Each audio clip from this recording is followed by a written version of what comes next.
Well, howdy friends, Brian Fleshing, and I'm here to talk to you today about tube flies. Now I know for some of you this might be really basic, but we still get a lot of questions about tube flies and how they work. And a tube fly is a fly that's tied onto a tube. Pretty simple. And then you're going to add a hook. And there's a lot of advantages which you've probably heard me talk about before. But I can fish a really long fly like this one, but still have a very short shank hook. And the advantage of a short shank hook is it's harder for a fish to rub it against a rock or rub it against anything and push it out of his mouth. So the advantages of tying tube flies are definitely there. And on top of that, it's a lot of fun, as you're going to see through our tutorials here. But a lot of folks are still very confused about how this works, and it couldn't be simpler.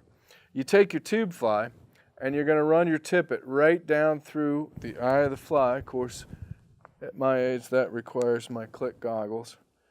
You're going to run the tippet right down through the eye, quote, quote, or run it right down through the tube, and then you're going to tie your hook on. Couldn't be simpler. Whatever knot you use, of course, I used a simple clinch knot to attach a hook. You're going to tie your basic clinch knot, which I'm sure, if we haven't already, we'll be filming an episode on how to tie a simple clinch knot if you don't know that. You're going to trim it as you normally would. And then that hook is going to jam right up into the rear end of the tube. Now some tubes they're very rigid and they won't accept the eye of a tube, so we have to add what's called junction tubing or hook holder tubing. And I just jam it, in this case, right up into that hook holder tubing, and boom, my hook is attached to my tube fly. But another way, a lot of folks that are tying these flies for salmon or steelhead, and they're doing what's called swinging flies. And they've got these fairly traditional looking flies, and they want the hook hanging quite a ways back from the fly, because the idea is that you're swinging through the water and that you're just getting the fish's attention, or you're making him mad or whatever, and he comes up and he grabs at the fly. So the guys that are using these for swinging flies, they want the hook to be riding well back off. So what I'm going to do here, if I want the hook extended off the back to use this fly for swinging, I'm going to bring the tippet through as I normally would, and then I'm going to tie what's called a surgeon's loop. And again, another knot I'm sure we'll show you at some point. And the trick here is I'm going to make the loop as big as I want the hook to be riding off the back. So again, however long or big that loop is, that's how far back off the rear end of the fly the hook will ride.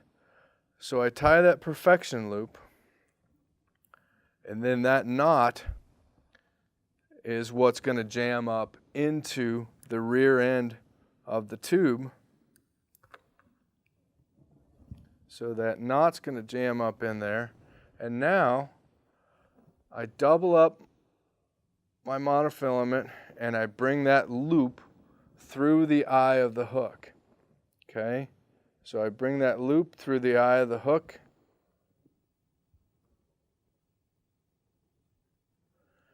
and then I'm going to slide it over top of the hook.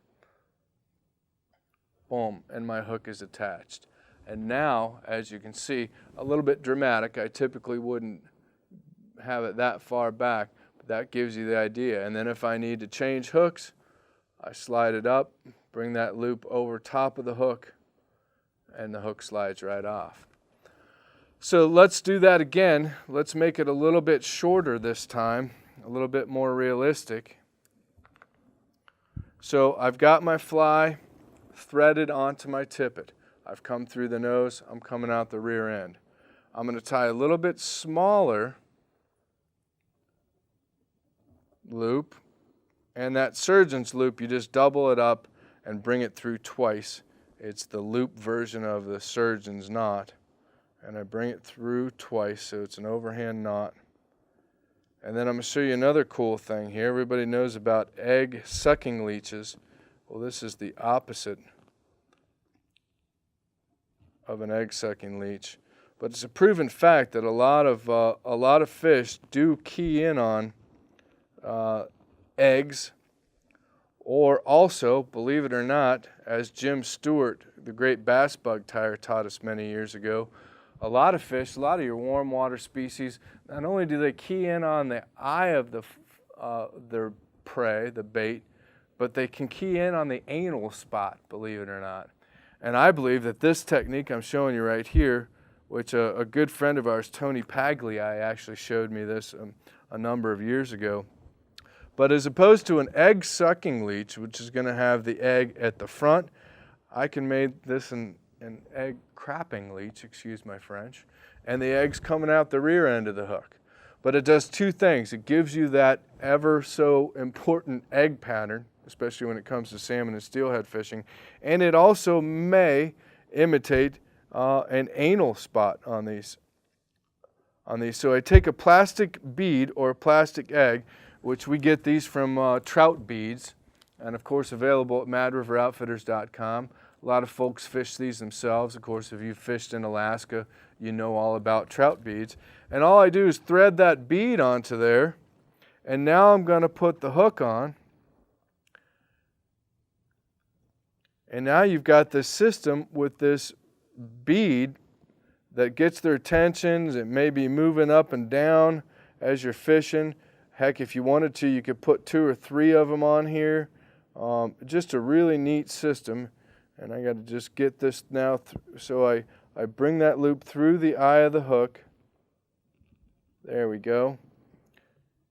I'm going to bring that loop over top of the hook and around. And that puts my hook onto the tippet. And now I've got this egg pattern moving around. Like I said, you could put a string of them on there. Again, it's a little bit long for the length of this fly. Usually when I'm setting up a fly for swinging, I want the hook to be somewhere around the length of the fly itself. So I'm maybe about 1 inch too long, but at least you can see it, and I've used the red hook so you can see it. To be honest with you, I don't remember what Tony Pagliai called these, but he's the one that first introduced us to them. Here's some of the ones that he originally sent to us, and you can see the egg pattern just on that loop of monofilament that you've brought through, or that you've tied behind the fly. Here's another variation of it with a black hook, and you see that hook is right at about the length. This one's done properly. That one's right at about the length of the entire fly. So if you're tying a fly for stripping, and you're going to get a fly to come and clobber it in the head, you probably want the hook a little closer to the head. If you're tying a fly for swinging, you might want that hook a little bit off the rear end. And this is one way of doing it, by tying a simple surgeon's loop after you thread the tippet, and then threading your hook onto there instead of tying a knot. And just adding that egg is just kind of I think it's really cool. Tony Pagliai, again, who taught this to it, swears up and down still to this day that makes a huge difference in his hookups on these style of flies. So there's the basics on how you thread a tube fly, whether you're jamming the hook right up into the rear end or you're going to hang the hook off the back end by using the surgeon's loop. So thanks for tuning in, and stay tuned for more, because we're going to teach you a lot about tying these tube flies and show you some really cool stuff. Thanks again.